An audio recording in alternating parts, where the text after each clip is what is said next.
Oke teman-teman, assalamualaikum warahmatullahi wabarakatuh. Balik lagi, welcome to my channel Aditya Pratama teman-teman. Nah, ini channel yang membahas tentang review, modifikasi, dan seputar otomotif lainnya ya. Nah, masih seperti video sebelumnya tentang Satria ya. Ini di depan kita Satria Facelift ya teman-teman.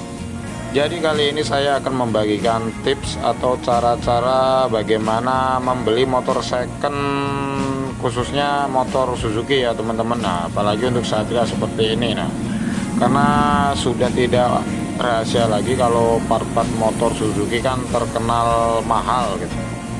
Maka di video ini saya akan memberikan tips atau beberapa cara untuk diperhatikan ya teman-teman, agar teman-teman nanti beli motornya tidak kecewa seperti itu. Jadi apa yang harus diperhatikan, simak terus videonya, jangan di skip agar tidak gagal paham. Oke, hal yang harus diperhatikan saat membeli motor itu yang pertama adalah piringan cakram teman-teman.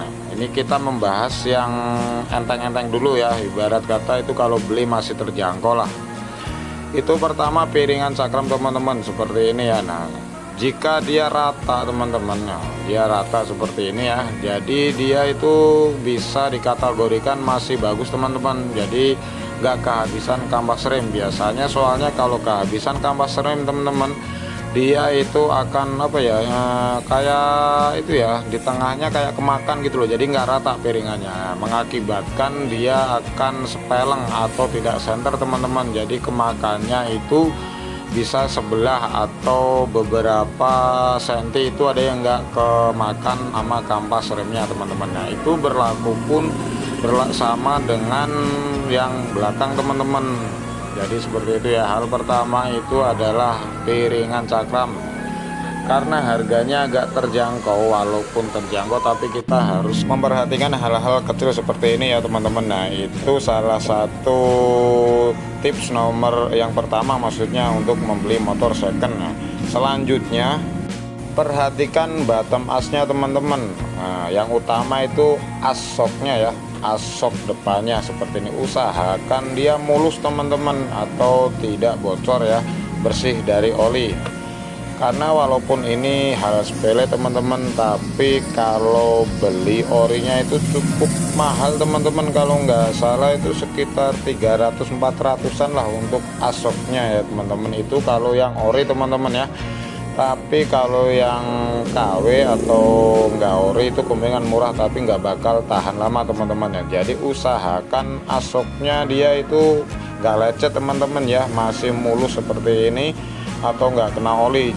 Dan usahakan asnya itu nggak bengkok teman-teman ya. Biasanya kan dia kalau bengkok itu kalau buat jalan itu berasa teman-teman. Nah, kalau masih bagus dia pasti enak, kalau buat belok, buat kenceng itu masih enak. Nah, itu tips yang kedua teman-teman ya, harus diperhatikan kalau dalam pembelian motor second teman-teman. Selanjutnya yaitu dari knalpot teman-teman, usahakan dia masih mulus seperti ini ya, walaupun baret-baret dikit, tapi kalau masih mulus begini kemungkinan dia masih bagus teman-teman. Nah, dan kalau bisa itu ori teman-teman ya, jangan yang KW atau yang racing-racing itulah. Pokoknya sebisa mungkin kalau beli motor itu knalpotnya harus ori teman-teman, karena lumayan juga harganya. Diusahakan kalau beli motor itu dapat knalpot orinya teman-teman. Nah, seperti itu ya. Jadi lanjut ke sekarang ke bagian bodi teman-teman ya. Nah, bodi ini sebisa mungkin teman-teman harus dapat yang ori ya, atau bisa dilihat-lihat teman-teman bila membeli motor khususnya Satria FU seperti ini.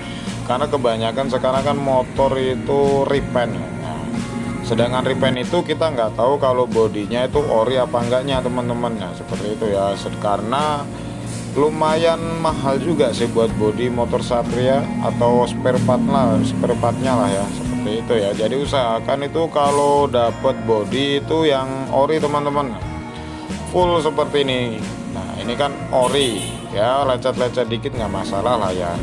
Yang penting ori teman-teman. Walaupun jujur ini saya dapat juga listnya atau strippingnya emang nggak ori, cuman nggak masalah bagi saya. Kalau stripping agak-agak terjangkau lah, kalau body itu sangat-sangat lumayan teman-teman. Nah, Jadi itu tip yang keberapa pokoknya itu ya salah satunya. Nah, membedakan antara ori enggaknya itu seperti ini teman-teman. Nah, ini kalau ori dia rapat teman-teman, sambungannya antara bodi ke bodi itu rapat teman-teman. Nah, biasanya kalau KW atau merek-merek yang ya asal-asalan lah ya, itu biasanya pada renggang teman-teman, jadi kesambungannya itu nggak rapat. Nah, kalau yang rapat seperti ini dia ya bisa dikatakan ori teman-teman ya, soalnya kalau beli dari toko itu belum tentu rapat teman-teman.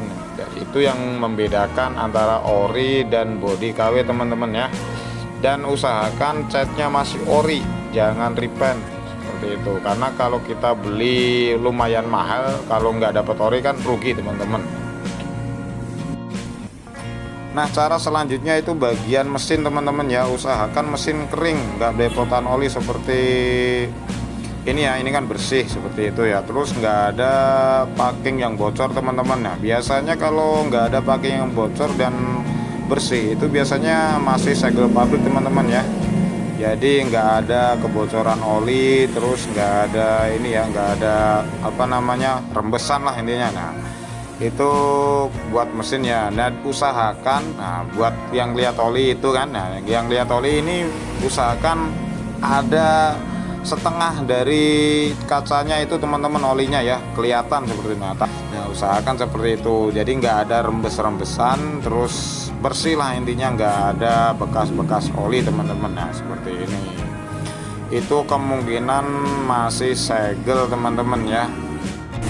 Next, untuk tipsnya itu yaitu ketika mesin dihidupin seperti ini teman-teman. Nah, itu RPM-nya dia stabil teman-teman ya, nggak naik turun, dan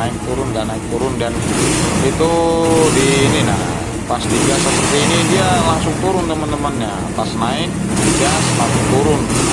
Kemungkinan itu mesin masih standar ting-ting ya teman-teman, belum diobrak-abrik. Apalagi kalau kita naikin itu, kalau ini getarannya berasa teman-teman. Kalau standar masih belum begitu muter. Terus saat ketika mesin dihidupin seperti ini itu bunyinya normal teman-teman. Maksudnya normal itu dalam arti kasar, enggak terlalu halus enggak. Nah, jadi agak ada berisik, emang ciri khas Satria seperti itu ya.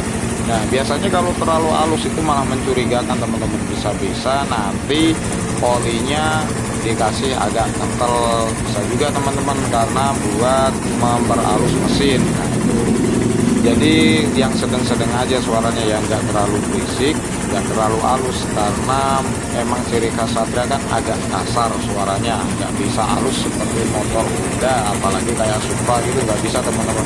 Emang ciri khasnya agak kasar, tapi normal itu teman-teman ya, itu normal sekali.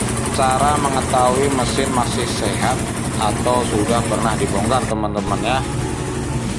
Jadi itu tadi tips atau beberapa cara untuk membeli motor second teman-teman, terutama Satria, agar kalian tidak kecewa nantinya. Semoga bermanfaat video saya. Terima kasih yang sudah menonton sampai akhir. Jangan lupa like, comment, share, dan subscribe teman-teman untuk mensupport channel Aditya Pratama agar semakin maju dan berkembang, dan semangat mengonten dan memberikan ilmu-ilmu yang bermanfaat untuk kalian. Oke, terima kasih. Assalamualaikum warahmatullahi wabarakatuh.